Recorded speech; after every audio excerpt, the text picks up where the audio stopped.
Assalamualaikum warahmatullahi wabarakatuh. Sahabat beriman yang dirahmati Allah, Masjid Nabawi merupakan masjid yang menjadi saksi bisu dari perjuangan dakwah Nabi Muhammad SAW.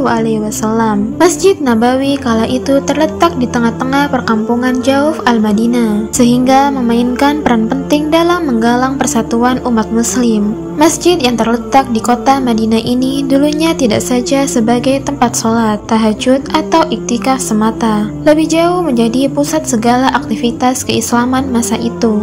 Melalui masjid inilah peradaban Islam lambat laun mulai tersusun dan terbentuk menjadi landasan perkembangan agama Islam. Nabi Muhammad yang semulanya memutuskan dakwah di kalangan masyarakat Makkah, kemudian memutuskan hijrah ke Madinah. Peristiwa hijrahnya Nabi Muhammad ke Madinah ditengarai beberapa sebab. Mulainya, ajaran Nabi Muhammad ditolak keras oleh masyarakat Mekah karena bertentangan dengan tatanan sosial masyarakat Mekah. Di Mekah, ketika Rasulullah lahir, kondisi sosial ekonomi masyarakat Mekah sedang berada di fase penguatan status sosial dan geliat monopoli perdagangan. Tentunya hal ini bertentangan dengan ajaran-ajaran Islam yang dibawa Nabi Muhammad dengan muatan kesetaraan. Karenanya, ajaran Nabi sulit untuk diterima. Di Madinah tidak demikian. Dinamika sosial masyarakat tidak sekuat di Mekah. Sistem kekuatan di Madinah tidak terikat pada kaum bangsawan. Melihat karakteristik sosial masyarakat yang berbeda di antara kedua kota tersebut, Rasulullah kemudian memilih hijrah ke Madinah sebagai alternatif dakwah Islamnya. Setibanya Rasulullah di Madinah, ia kemudian membeli sebidang tanah milik dua orang anak yatim, yaitu Sahal dan Suhail bin Amir. Di atas tanah yang dulunya sebagai tempat kedua anak yatim menjemur kurma, disinilah Nabi Muhammad mendirikan Masjid Nabawi beserta dengan rumahnya. Tidak menunggu lama untuk mempercepat dakwah, Nabi bersama sahabat lainnya mendirikan pondasi masjid dengan sederhana. Awalnya masjid tersebut hanya berukuran sekitar 50 x 50 meter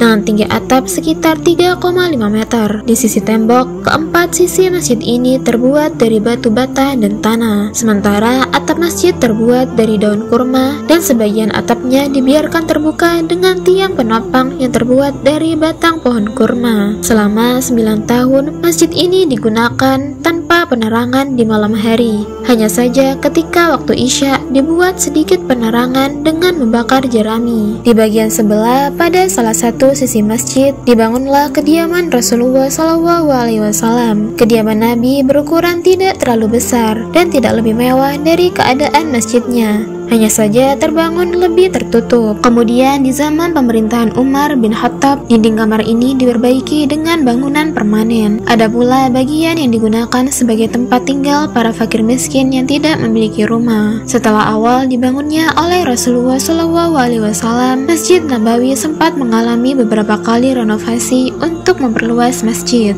Masjid Nabawi mengalami perbaikan untuk pertama kalinya di tahun keempat Hijriah. Selain itu, Masjid Nabawi berulang kali mengalami perbaikan dan perluasan. Pada tahun 7 Hijriah, Rasulullah SAW mengambil kebijakan untuk memperluas Masjid Nabawi karena jumlah umat Islam semakin banyak dan masjid menjadi penuh. Beliau menambahkan masing-masing 20 hasta untuk panjang dan lebar masjid. Renovasi yang menghasilkan perbaikan paling signifikan terjadi di tahun 1265 Hijriah pada masa pemerintahan Sultan Abdul Majid. Pembangunan tersebut memakan waktu selama 12 tahun. Dinding dan tiang-tiang masjid mulai dipercantik dengan ukiran dan kaligrafi indah yang masih bisa disaksikan sampai saat ini. Di zaman modern, Raja Fahd bin Abdul Aziz memiliki peran yang cukup besar dalam perluasan Masjid Nabawi. Hasilnya, luas seluruh bangunan masjid kini menjadi 165.000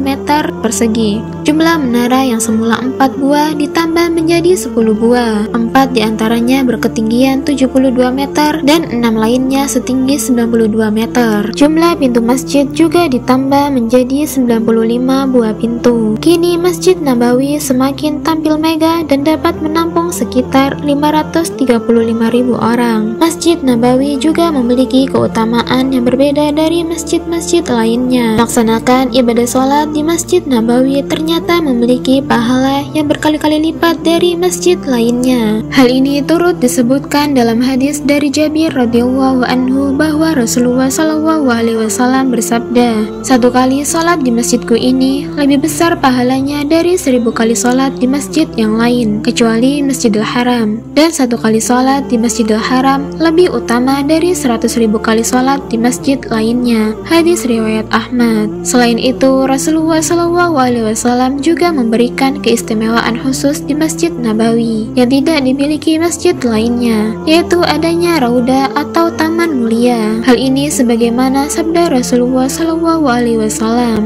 "Di antara rumahku dengan mimbarku terdapat salah satu raudah atau taman dari taman-taman surga." Muttafaq alaih. Dengan demikian, itulah sejarah Masjid Nabawi sebagai masjid kedua yang dibangun oleh Rasulullah Shallallahu Alaihi Wasallam. Semoga umat Islam dapat berkesempatan untuk berkunjung ke Masjid Nabawi dan menunaikan ibadah dengan pahala yang berlipat ganda. Semoga kita semua bisa berkunjung ke masjidnya Rasulullah Shallallahu Alaihi Wasallam. Amin amin ya rabbal alamin. Wassalamualaikum warahmatullahi wabarakatuh.